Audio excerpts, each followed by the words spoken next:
चुनौतियों और संकट की घड़ी में देश के वीरों ने, भारतीय सेना ने जिस तरह के पराक्रम का परिचय दिया वो दुनिया के सामने एक बेमिसाल नजीर है।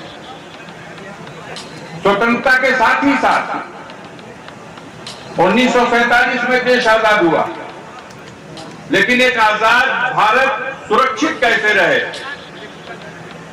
इस देश में रहने वाले करोड़ों लोग सुरक्षित कैसे रहें, इसकी जिम्मेदारी तो सब पर थी, लेकिन सबसे बड़ी जिम्मेदारी सीमाओं पर खड़े हमारे जवानों की थी, हमारी सेना की थी। और हमारी सेना के जवानों ने जब जब संकट आया है, हर चुनौती का साहस के साथ मुकाबला किया और सफलता हासिल की। हम इस अवसर पर बताना चाहते हैं, गाजीपुर के इतिहास को आप जब गाजीपुर में आए हैं और सेना से जुड़े हुए अधिकारी हैं तो सभी जानते होंगे, लेकिन थोड़ा वर्णन इसलिए करना चाहता हूं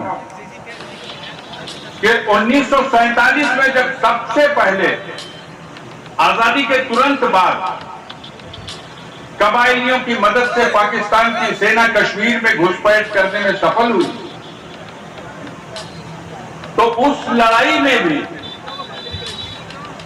जब कश्मीर का राजा हरि सिंह दिल्ली आकर के हमारे प्रधानमंत्री के सामने उस समझौते पर दस्तखत किया कि अब से कश्मीर भारत का अभिन्न अंग होगा, और भारत की जो पहली सेना भेजी गई उस सेना का नेतृत्व करने का काम भी इस गाजीपुर की मिट्टी से जुड़े हुए वीरों ने किया। हम जिन्हें मोहम्मद अली जिन्ना ने ऑफर दिया कि आप पाकिस्तान चले आओ, हम पाकिस्तानी सेना का जनरल बनाएंगे, लेकिन उस वीर ने मोहम्मद अली जिन्ना के उस प्रस्ताव को ठोकर मार दी। वो झांगर घाटी, वो नौशेरा जिसे प्राप्त करने के लिए दुश्मन की सेनाएं बेताब थीं और उसके प्रयास जारी थे, उन सारे प्रयासों को असफल करके वीरता पूर्वक भारतीय सेना और भारतीय सेना के नेतृत्व करने वाले इन वीरों ने सफलता हासिल की।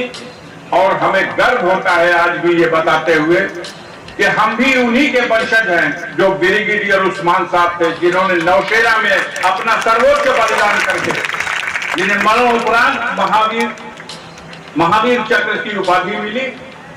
तो ये गाजीपुर की जो धरती है, इस धरती ने अभी कारगिल के युद्ध में 16 ऐसे जवान थे जिन्होंने कारगिल की चोटी पर पुनः विजय प्राप्त करने के लिए गाजीपुर इश्तियाक खां का शव आया, पूरे जनपद में कोहराम मच गया। एक भाई तो शहीद हो चुका था, दूसरा भाई जिंदा भी था, तो उसके दोनों पैर बर्फ में कई दिनों तक गड़े होने की वजह से वो सिल्ली हो चुके थे, एक तरह से शीशा हो चुके, वो न उसे हिला सकता था और इतनी पीड़ा थी उसको कि पेन किलर इंजेक्शन पे वो जिंदा था।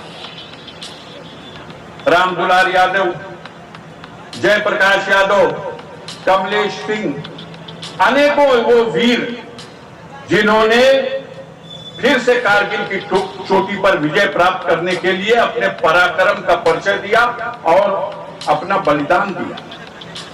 1971 के युद्ध में जब भारतीय सेना ने पाकिस्तान का नक्शा बिगाड़ दिया,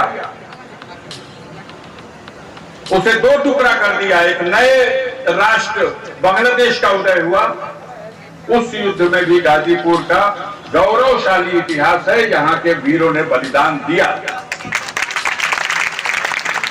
1962 का वो युद्ध, उसी कहमर गांव के वो शहीद थे जिन्होंने पहली बार जब चाइना ने 1962 में घुसपैठ करी, हमला किया, तो उसमें मुकाबला किया और बलिदान देने में गाजीपुर 1962 के युद्ध में भी उसी गहमर का, जिसका आप लोग जिक्र कर रहे थे, उसी गहमर का वो वीर था। आज ये हमें नाज है इस मिट्टी पर, यहाँ के उन नौजवानों पर, उनकी देशभक्ति पर,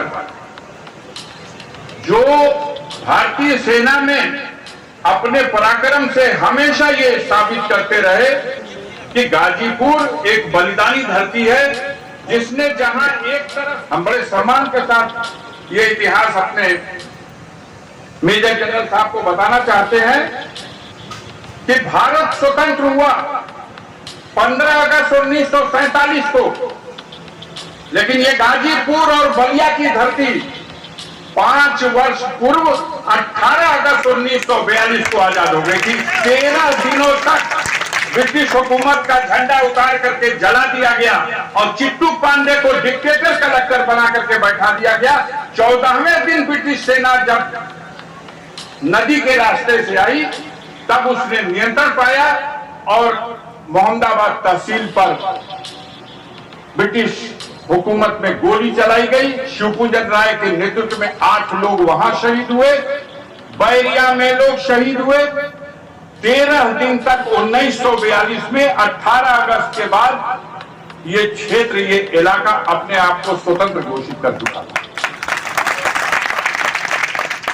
हमेशा से ये वीर, इस धरती की वीरता का एक इतिहास रहा है। ब्रिटिश हुकूमत ने यहाँ की बगावत को कुचलने के लिए, चूंकि अमृत महोत्सव हम मना रहे हैं, इसलिए ये दोनों दृश्य थोड़ा सा हम आपके सामने याद दिलाने के लिए और हमारे जो मेहमान आए हैं इस कार्यक्रम में, उनके संज्ञान में देने के लिए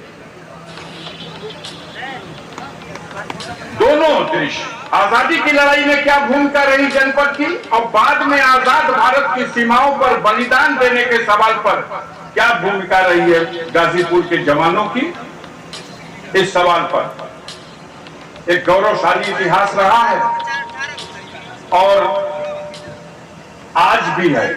एक अरमान, एक जज्बा, थोड़ा मायूसी है हमारे नौजवानों में।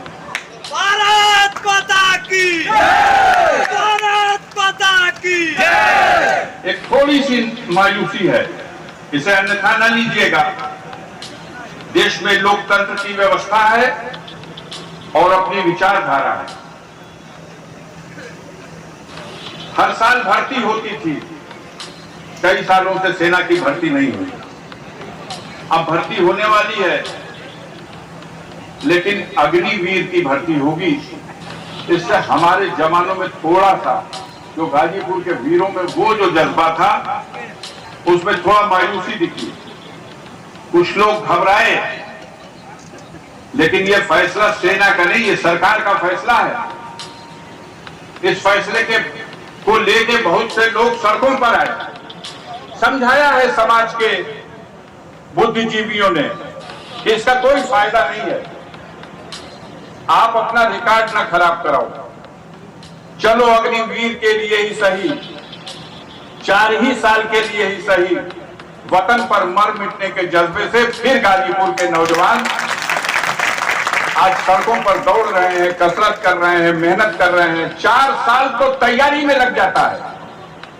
माँ बाप, परिवार में 11 लोग हैं, उन्हीं नौजवानों के खाते में अपनी गैया भैंसिया का सारा दूध दे देते हैं। एक नौजवान हमारा तैयार होकर के अगर सेना में चला जाएगा, तो एक तरफ वो देश की सेवा भी करेगा और दूसरी तरफ परिवार का मान सम्मान भी बढ़ेगा, रोजी रोटी का एक रास्ता बनेगा। थोड़ा मायूसी उनके अंदर है। हमने उन्हें समझाया। हमें आज एक अध्यापक मिले, उन्होंने कहा कि सवाल पर पार्लियामेंट में आप लोगों ने क्यों नहीं जिस तरह से विरोध होना चाहिए था किया। हमने कहा देखो, जनता ही अवसर देती है लोकतंत्र की व्यवस्था में व्यवस्था चलाने वालों को, और व्यवस्था चलाने वाले की सोच पर निर्भर करता है वो किस रास्ते को उचित रास्ता समझता है। एक अध्यापक मिल गए थे रास्ते में, हम लोग एक दरवाजा करने के लिए रुके, तो उन्होंने कहा कि कैसे मान लें हम कि सिर्फ अग्निवीर तक सीमित होगा। हमने कहा आप अध्यापक हो, बताओ गुरु हो, क्या कहना चाहते हो? उन्होंने कहा कि कल कहीं अध्यापक वीर ना आ जाए। मैं चुप हो गया, मेरे मुंह से जवाब नहीं निकल सका। और इतना ही नहीं कहा उन्होंने ये भी कहा कि आज अग्निवीर और कल अध्यापक वीर, और फिर दूसरे कार्य क्षेत्र में भी अगर यही व्यवस्था लागू हुई तो क्या हो सकेगा। बहरहाल आज वो मौका नहीं है कि जिस पे हम चर्चा कर सकें, लेकिन रास्ते में आते समय एक दो घटनाएं हुई हैं, दुर्घटनाएं हुई हैं। आकाशीय बिजली से पता नहीं क्या ऊपर वाले को मंजूर है, 7 लोग मर गए इसी बरसात में। एक 3 दिन पहले एक ही परिवार के 3 लोग, और फिर एक अजीब बात है, इस क्षेत्र में 7 लोग तो आकाशीय बिजली से मर गए। सांप काटने से कई लोग मर गए। उन्हीं का दरवाजा कर रहा था, वहां भीड़ में ये सवाल खड़ा कर दिया। क्योंकि जनता के बीच से ही हम लोग हैं, तो उनके टेढ़े सीधे हर सवाल को झेलना और सुनना पड़ता है। उसको सुना। मैं गाजीपुर का वर्णन कर रहा था।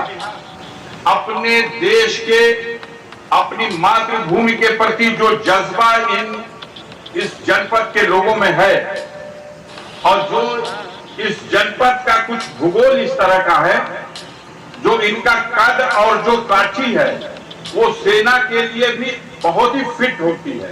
ये दूसरे क्षेत्रों में बहुत ही कम मिलेगी। हम अनुरोध करना चाहते हैं, ये पॉलिसी मैटर नहीं है, लेकिन आगे जब कभी भी अवसर मिले, क्योंकि एक ऐसा जनपद रहा है जहां के वीरों की कुर्बानियों का एक बड़ा इतिहास है, तो इसको दृष्टि में रखते हुए जिस तरह पहले हर साल और 2 साल के बाद सेना में भर्ती किए जाने की एक परंपरा थी, यहाँ स्पेशल कैंप लगाया जाता था। हालांकि बनारस में ही सेना का कैंप है, लेकिन गाजीपुर में स्पेशली कैंप लगता था।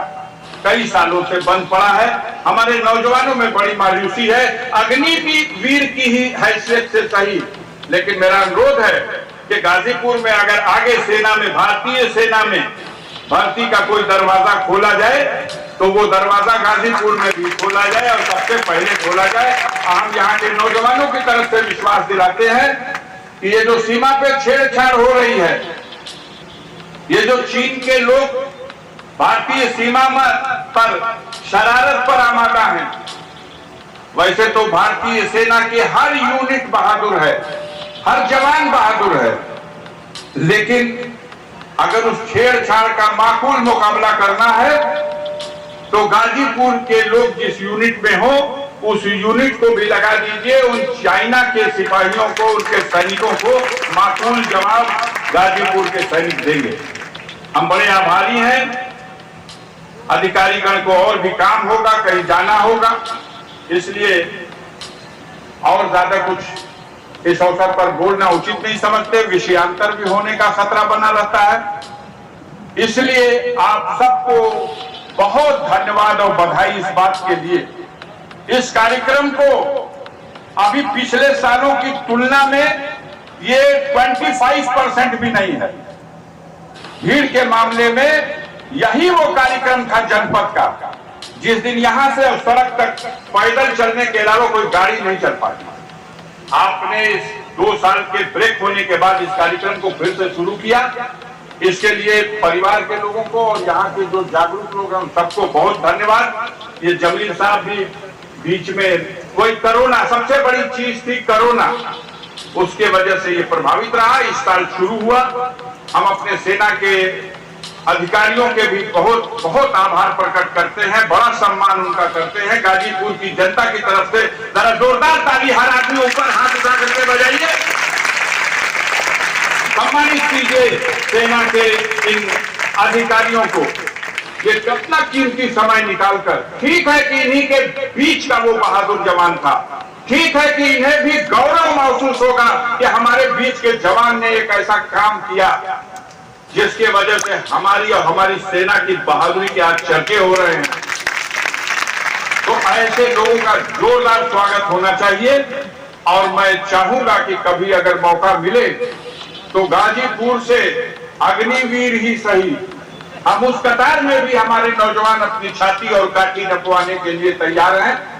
गाजीपुर के लिए दरवाजा खोलिएगा। इन्हीं बातों के साथ आप सबको बहुत बहुत धन्यवाद देते हुए इस कार्यक्रम में, इस आयोजन में जो हमारे संगीत के लोग या जो आर्टिस्ट इसमें भाग ले रहे हैं, हमारे संचालक महोदय के कुशल संचालन में जो यहाँ कार्यक्रम देर से चल रहा, संपन्न हो रहा है, और आप लोग बड़े धैर्य के साथ बैठ करके इस कार्यक्रम में आए हुए लोगों को सुन रहे हैं, उनका हौसला बढ़ा रहे हैं। आप सबके लिए बहुत बहुत आभार प्रकट करते हुए अपनी बात को समाप्त करता हूं। जय हिंद।